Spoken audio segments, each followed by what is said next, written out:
tugas BK. Memperkenalkan nama, saya Indah Ramadhania. Saya Aulia Aldini. Saya Sally Susi Juliawati. Saya Alia Saada.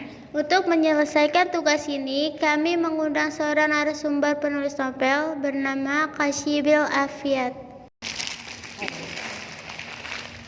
Kak, tolong ceritakan perjalanan sukses kakak dari titik nol sampai sekarang. Oke, ada waktunya nggak? Nggak ya. Jadi dulu pertama-tama saya bekerja sebagai karyawan. Kemudian saat saya sedang bekerja itu, saya dari kecil memang udah senang nulis, bikin komik, nulis gitu. Dulu bercita-cita pengen masukin tulisan tuh ke majalah, tapi nggak pernah kesampaian lah gitu. Biasa kayak cita-cita anak kecil dikerjain tapi nggak dikirim. Sampai pas saya sambil kerja itu pas lagi di saat saya mungkin sedang stres pekerjaan, sedang senggang, saya nulis. Waktu itu niatnya nulisnya itu pengen bikin skenario film. Kebetulan saya juga senang nonton film, jadi ngebayangin kalau bikin skenario film itu seperti apa. Lalu saya tunjukin naskahnya ke seorang teman, katanya ini bukan naskah film, tapi ini naskah novel, beda naskah film dengan naskah novel. Oh gitu, akhirnya terus saya kelarin, saya terusin. Tadinya hampir seperti waktu masih kecil, nggak dikirim gitu, hanya dibikin. Akhirnya suatu ketika saya searching, akhirnya terus saya kirim ke seorang penerbit. Ternyata ditelepon bahwa naskah saya diterima dan akan diterbitkan. Alhamdulillah gitu. Dulu itu tahun 2006, judulnya Soulmate gitu. Buku yang terbit itu judulnya Soulmate, dan ini alhamdulillah juga penjualannya bagus sampai masuk cetakan ketiga gitu. Sedangkan saya dari kecil bacanya tuh buku misteri, buku detektif. Akhirnya saya rasanya lebih nyaman untuk berimajinasi atau menulis novel yang berhubungan dengan misteri. Kemudian selanjutnya saya nulis ini, novel yang kedua. Dulu belum ada judulnya, saya bingung mau ngasih judul apa. Akhirnya saya kirim ke penerbit, ternyata penerbitnya senang. Penerbitnya sempat ragu-ragu katanya, karena ini ceritanya kan dark, misteri. Mereka bilang takutnya susah jualannya kalau cerita misteri atau dark, karena yang lebih laku di Indonesia ini cerita tentang romance gitu katanya. Tapi mereka berdebat gitu, menurut penerbitnya mereka berdebat, meeting di antara timnya mereka, karena editornya beberapa seneng dengan cerita ini, tapi nggak sesuai dengan standar penerbit standar genrenya mereka gitu. Akhirnya diterbitkan. Saya bilang saya belum tahu judulnya, akhirnya dikasih judul ini. Nah, karena ini juga penjualannya bagus sampai cetakan ketiga juga, penerbit yang sama, ini kalau ini penerbitnya berbeda ya, penerbit yang sama meminta saya untuk kirim naskah lagi. Ini yang terakhir. Ini segmennya umurnya lebih muda. Gitu ya. Oke. Pertanyaan selanjutnya. Kak, ibadah atau apa yang sering kakak sehingga bisa menghasilkan sukses sampai sekarang? Ibadah, saya ibadahnya standar. Ibadah yang standar tuh ya sholat, puasa, terus mungkin sholatnya juga belum yang sampai kadang-kadang masih suka kelewat sholat 5 waktunya. Kalau untuk amalannya mungkin juga masih yang standar-standar aja ya. Kalau bisa menolong orang, menolong semampunya lah gitu. Nolong itu kan nggak harus berupa materi ya, bisa dalam berbagai bentuk. Tapi saya tipe orang yang dalam hati selalu berusaha nanya atau ngobrol sama Tuhan, walaupun mungkin ngobrolnya bukan kayak ngobrol interaksi gini, tapi saya selalu berusaha nanya. Kalau misalnya ada lagi bingung atau apa, saya yakin pasti akan dikasih petunjuk dalam bentuk apapun lah gitu. Jadi ya Allah ini saya harus bagaimana, saya nggak tahu dikasih petunjuk atau enggak, tapi insya Allah dan alhamdulillah kalaupun aku dalam kesulitan selalu ada jalan keluarnya gitu.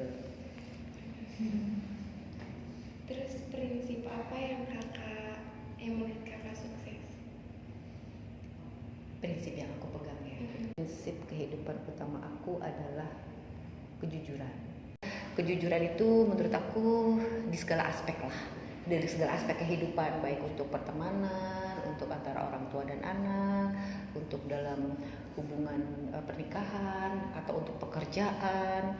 Menurut aku itu landasan yang paling kuat. Artinya kalau ucapan kita itu udah bisa dipegang,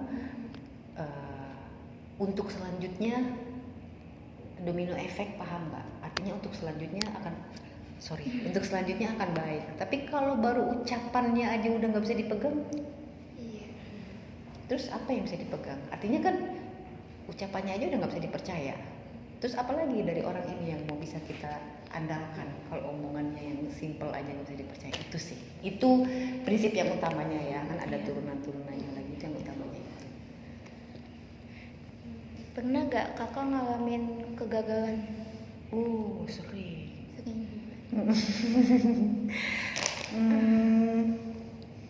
Iya. Ini aku ngomongnya agak sedikit melenceng ya. Yang namanya kegagalan atau kesuksesan itu menurut aku perspektif. Tahu nggak perspektif? Perspektif itu artinya sudut pandang. Sudut pandang tuh bagaimana kita melihat sesuatu. Perspektif, misalnya aku bikin buku begini. Kalau dia ngeliatnya covernya, tapi saya lihatnya bagian belakangnya. Padahal ini buku yang sama. Jadi perspektif itu sudut pandang. Yang kita bilang gagal itu sudut pandangnya manusia. Manusia nganggap itu gagal karena tidak sesuai dengan harapan kita. Misalnya aku berharap pengennya nanti jadi A, ternyata aku jadinya B. Aku merasa itu gagal. Padahal itu sudah diatur oleh Allah. Perspektif kita merasa, kita pikir gagal karena kita pikir itu nggak sesuai dengan apa yang kita harapkan. Padahal menurut Allah ya memang yang bagus itu kamu itu. Paham nggak? Bagaimanakah kakak kayak bangkit dari kegagalan? Susah. Usaha apa? Yang perlu aku tanamkan itu untuk bangkit dari kegagalan itu artinya di saat ngalamin kegagalan, sama seperti kayak kita apa istilahnya kalau habis kedukaan ada yang meninggal, masa berkabungnya kan nggak mungkin terus-terusan kan. Habis ada yang kedukaan, ada yang meninggal, kita berkabung, mungkin kasih waktu berapa bulan berkabung sedih.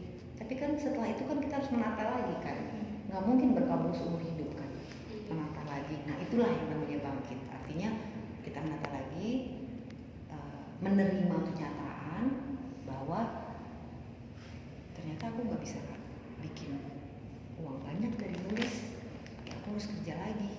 Karena sempat memutuskan untuk nggak bekerja, mikir mau nulis aja, habis uangnya. Ya itu aku susah itu. Jadi harus menerima kenyataan bahwa mungkin bukan di sini kali, aku memang tetap menulis, tapi mungkin aku juga tetap harus sambil bekerja. Gitu. Berusaha menganalisa, menerima keadaan. Oh berarti begini. Lalu menganalisa. Lalu selanjutnya apa ya harus dilakukan ya? Gitu. Seperti Jepang tadi, Hiroshima Nagasaki. Ini udah hancur, terus apa ya? Gimana caranya supaya anak-anak tetap sekolah? Gimana caranya ini gitu? Jadi jangan udah jatuh berlarut, udah nggak ngapa-ngapain gitu. Paham? Paham. Iya. Kak, apa yang dilakukan kakak ketika tidak mengalami kegagalan? Apa yang ketika tidak mengalami kegagalan? Apa yang dilakukan? Aku kurang paham pertanyaannya. Apa yang aku lakukan maksudnya sehari-hari atau apa yang aku lakukan tidak? Yang mana nih? Maksudnya pertanyaannya aku agak kurang paham sih. Pertanyaannya apa yang dilakukan saat tidak mengalami kegagalan? Dalam yang disebut kegagalan aja aku bersyukur, apalagi kalau tidak kegagalan ya aku bersyukur aja. Itu aja sih. Gitu. Cukup ya? Iya. Oke. Terima kasih telah meluangkan waktunya menjawab pertanyaan-pertanyaan kami. Terima kasih juga ya untuk adik-adik Indah, Aulia, Alia, dan Sally dari